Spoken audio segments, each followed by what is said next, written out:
안녕하세요. 반갑습니다. 주식하는 개발자 퍼플입니다. 오늘은 상대적 도구라는 관점에서 볼린저 밴드에 대해서 알아보겠습니다. 그럼 오늘의 목차부터 살펴보겠습니다. 우선 변동성을 측정하는 표준 편차에 대해서 살펴보고 주가 변동성의 특성과 함께 상대적 도구로서의 볼린저 밴드의 특징 그리고 볼린저 밴드 자체의 상대 지표인 밴드폭과 퍼센트 비를 알아보겠습니다.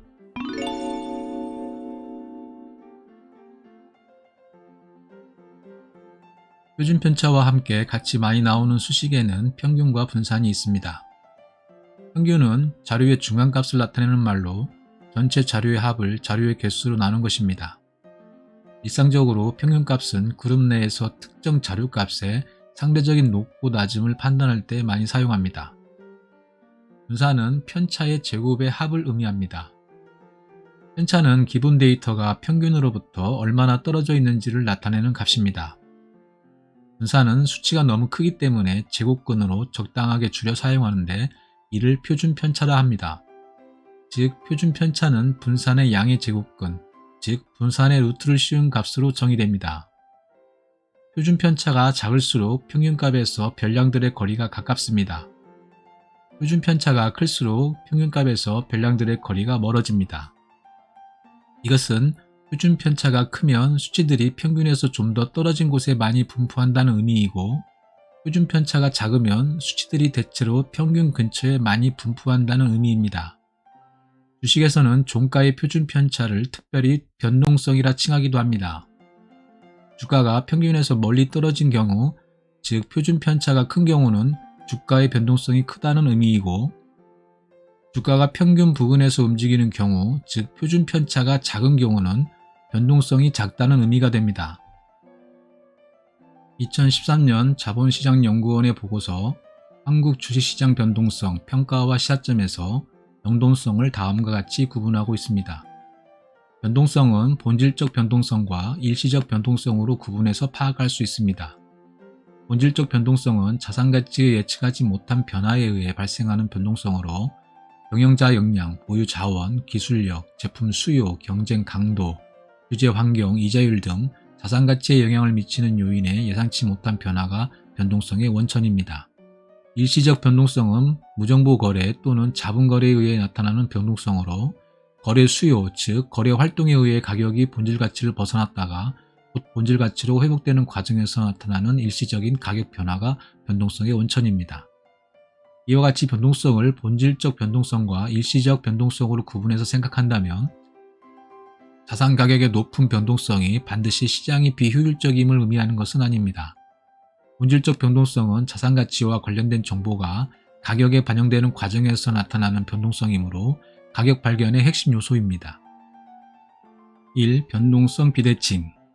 변동성은 자산 수익률이 상승할 때보다 하락할 때 더 크게 증가하는 비대칭적 특성을 가집니다. 항상 그런 것은 아니지만 보통 주가가 오를 때는 천천히 오르며 내릴 때는 급하게 내립니다. 그래서 매수 포지션을 롱 포지션, 매도 포지션을 숏 포지션이라고도 합니다. 일반적으로 주가가 오르는 구간에서는 변동성이 작아지고 주가가 내리는 구간에서는 변동성이 커집니다. 이는 개별 종목보다 지수에서 양상이 두드러지며 짧은 시간 스케일보다 긴 시간 스케일에서 두드러집니다. 2. 변동성 군집. 특정일의 변동성이 큰 경우 이길의 변동성도 커질 확률이 높고 특정일의 변동성이 작을 경우 이길의 변동성도 작아질 확률이 높은 자기상관 특성을 나타냅니다. 이는 변동성이 한번 커지면 바로 기존의 변동성으로 돌아가는 것이 아니라 한동안 커진 상태를 유지하는 것을 말합니다. 즉 잠잠하던 주가가 이로 급격히 치솟기 시작하면 바로 다시 잠잠해지기보다는 한동안 그 상태를 유지할 확률이 크다는 것입니다. 3. 변동성 순환. 낮은 변동성은 높은 변동성을 낳고 높은 변동성은 낮은 변동성을 낳는 변동성 순환의 특징을 갖습니다. 즉 변동성이 작게 유지되는 기간이 오래 지속되면 언젠가 다시 변동성이 커지는 구간이 나타나고 반대로 변동성이 커지는 구간이 지속되면 언젠가는 변동성이 다시 작아지는 구간으로 회귀합니다. 변동성의 군집 특성에 따라 한번 수축하기 시작하면 한동안 수축을 유지하게 되고 다시 확장하기 시작하면 지속적으로 확장을 유지하게 됩니다. 또한 변동성 순환의 특성에 따라 볼린저 밴드는 수축과 확장을 반복하여 한동안 수축하던 밴드는 다시 확장하게 되고 확장하던 밴드는 다시 수축하게 됩니다. 이것은 매우 중요한 특징입니다. 일반적으로 주가를 예측하는 것은 불가능하지만 변동성의 이러한 특징으로 인해 변동성이 고요할 때는 변동성 확대 구간을 예측할 수 있고 변동성이 요동칠 때는 곧 변동성이 잠잠해질 것을 예측할 수 있다는 것입니다.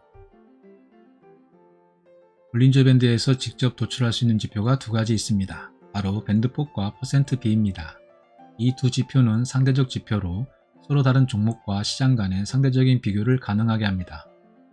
이것은 볼린저 밴드가 상대적 도구임을 잘 보여주는 예입니다. 1. 밴드폭.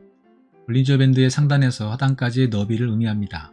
그러나 단순히 상단에서 하단을 빼서 너비를 구하는 경우 서로 다른 종목 또는 시장의 비교를 할 수 없습니다.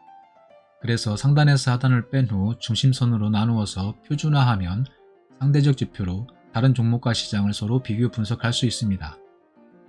변동성이 확대되는 국면을 벌지 구간이라 하고 보통 이 구간에서 최대 밴드폭이 출현하게 됩니다.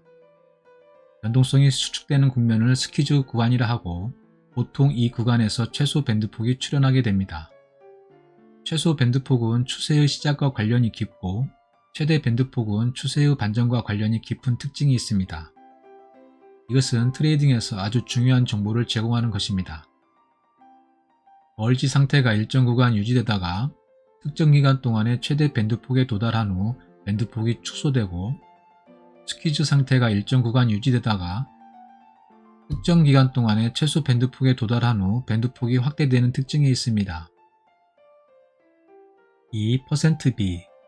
%B는 볼린저 밴드 상의 주가의 위치를 나타내는 지표입니다. 정확히는 서로 다른 종목이나 시장 간의 주가의 위치를 비교할 수 있는 상대적 지표입니다. %B는 W 패턴과 M 패턴의 식별에 매우 중요하게 활용되고 다양한 지표에 적용하여 지표를 표준화하고 시스템 트레이딩에서 다양하게 활용됩니다. 다음 시간에는 MFI를 살펴보고 MFI를 볼린저 밴드를 통해서 표준화하는 과정을 알아보도록 하겠습니다. 이상 퍼플 트레이딩에서 상대적 도구인 볼린저 밴드에 대해 알아보았습니다.